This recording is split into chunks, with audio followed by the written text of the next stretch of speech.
Yes, कुछ लोग सफलता पाने की कोशिश करते हैं और हर समय असफलता के बारे में सोचते रहते हैं। यह कैसा विरोधाभास है। यह तो दूध और खटाई को एक में डालने जैसी बात है।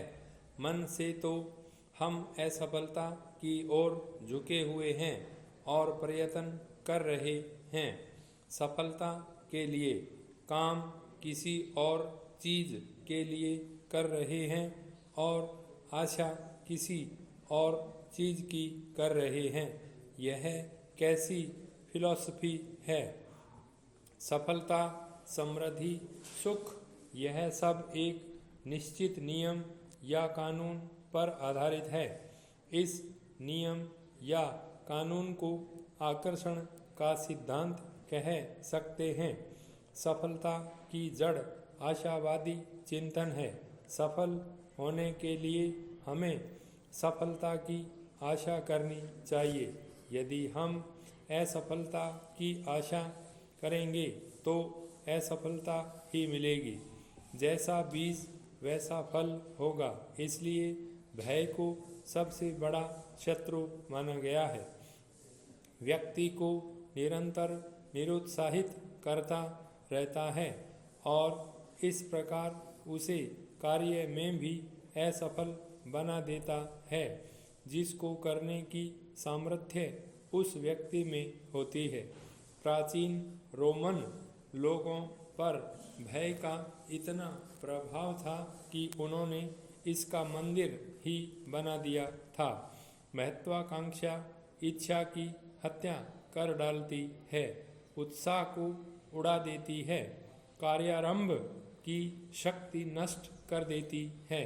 मनुष्य के मन पर जब भय का आक्रमण होता है तो उसके अंग प्रत्यंग निश्चेष्ट हो जाते हैं। आज जो बहुत से व्यक्ति जीव विकास की दृष्टि से बौने रह गए हैं, यदि वह भय नामक शत्रु आक्रमण न करता तो वह पूर्ण विकसित जीवन प्राप्त करते।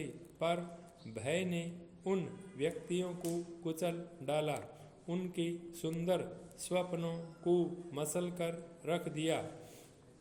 सच्चाई तो यह है, भय का जन्म अज्ञान से होता है। हम भयग्रस्त होते हैं क्योंकि हम अपनी कार्य शक्ति और सामर्थ्य, आशाओं और संभावनाओं के प्रति सावधान नहीं रहते। हमने अब तक अपनी शक्तियों के एक छोटे से अंश का ज्ञान प्राप्त किया है। हमें अपने साधनों की पूरी जानकारी नहीं है। शक्ति का एक विशाल सुरक्षित भंडार हमारे भीतर विद्यमान है, जिसकी हम अब तक खोज नहीं कर पाए। हमारे भय का मुख्य कारण यह है कि हम अपने आप को एक पृथक इकाई समझते और पृथक व्यक्ति मानते हैं। वास्तविकता यह है कि हम उस कर्ता की विशाल योजना के एक अभिन्न अंग मात्र हैं। साथ ही स्वयं हमारा भी पुनर्निर्माण और पुनः सृजन होता रहता है। हर पल हमारा नया निर्माण होता है। जितनी बार हम सांस लेते हैं उतनी ही बार हमारी रचना होती है। कर्ता को उसकी कृति से अलग नहीं किया जा सकता, वह तो सर्वशक्तिमान है। असफलता की आशंका से भय प्राय होता है। हम यह नहीं सोचते कि जब हम सफलता के स्रोत से अपना संबंध जोड़ लेंगे तो असफलता ही नहीं रह जाएगी। हम रोग से भयभीत क्यों होते हैं। स्वास्थ्य ही हमारा जीवन है और यही जीवन की स्वाभाविक अवस्था है। हमारी वास्तविक स्थिति स्वस्थता है। रोग की तो कोई सत्ता ही नहीं, केवल स्वास्थ्य के अभाव का ही नाम रोग है। हम निर्धनता की आशंका से भयभीत होते हैं, क्योंकि हमें इस बात का पता नहीं कि हमारे जीवन का स्रोत जहाँ से प्रवाहित हो रहा है वहाँ समस्त पदार्थों का अक्षय भंडार है। यदि हमें इतना पता हो कि हमारे पास ही समस्त वस्तुओं का अथाह भंडार है जो हमारे अभाव को तुच्छ बना सकता है, तो हम निर्धनता की हंसी उड़ाने में समर्थ हो सकते हैं। हम अपने दृष्टिकोण के कारण ही अपने साधनों के केवल अंश मात्र को ही देख पाते हैं। हम अपने आप को अपने शरीर तक ही सीमित मानकर चलते हैं और उस विशाल अथाह भंडार से अपना संबंध विच्छेद कर लेते हैं। हमें अपने दिव्य संभावनाओं का थोड़ा सा भी ज्ञान हो, अपने अंदर छिपी महान सामर्थ्य का तनिक भी पता हो, तो हम कभी भी भयभीत न हों।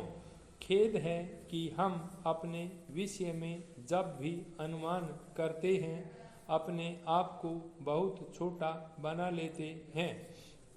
हम संकट को अपनी शक्ति और सामर्थ्य से बढ़ चढ़कर मान लेते हैं, पर ऐसा करना अपने हाथों अपने पैरों पर कुल्हाड़ी मारना है, क्योंकि जिस पल हमें अपनी आंतरिक शक्ति की अनुभूति हो जाती है उसी क्षण से हमारी सामर्थ्य बढ़ जाती है।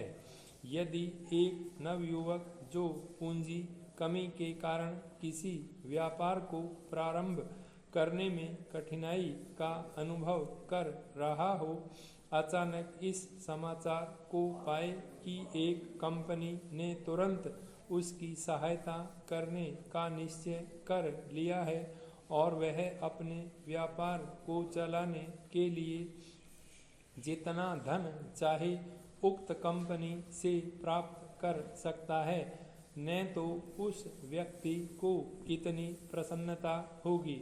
ठीक इसी तरह जिस व्यक्ति का संबंध उस असीम शक्ति के भंडार सर्वशक्तिमान परमात्मा से जुड़ जाता है, तो उसे किसी प्रकार की कमी नहीं रहती। वह फिर किसी प्रकार से के भय से जकड़ा नहीं होता है। फिर जितनी चाहो शक्ति ले लो, जितनी चाहो सामर्थ्य प्राप्त कर लो, कभी कोई कमी महसूस नहीं होगी। वास्तव में हम तुच्छ तब बनते हैं जब हम भय को उस परमात्मा से बड़ा मानकर उसके आगे झुकने लगते हैं और परमात्मा से संबंध विच्छेद कर लेते हैं।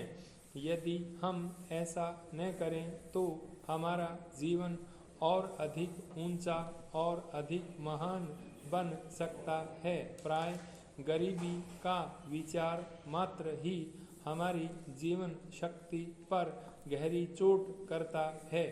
इस बात का विचार कि हम अपनी और अपने परिवार की उदर पूर्ति कैसे करेंगे हमें अशांत कर देता है। केवल शारीरिक कष्ट, यहाँ तक कि भोजन का अभाव भी इतना दुखदायी और रक्त शोषक नहीं होता जितना कि निर्धनता का विचार। पाई स्टॉप।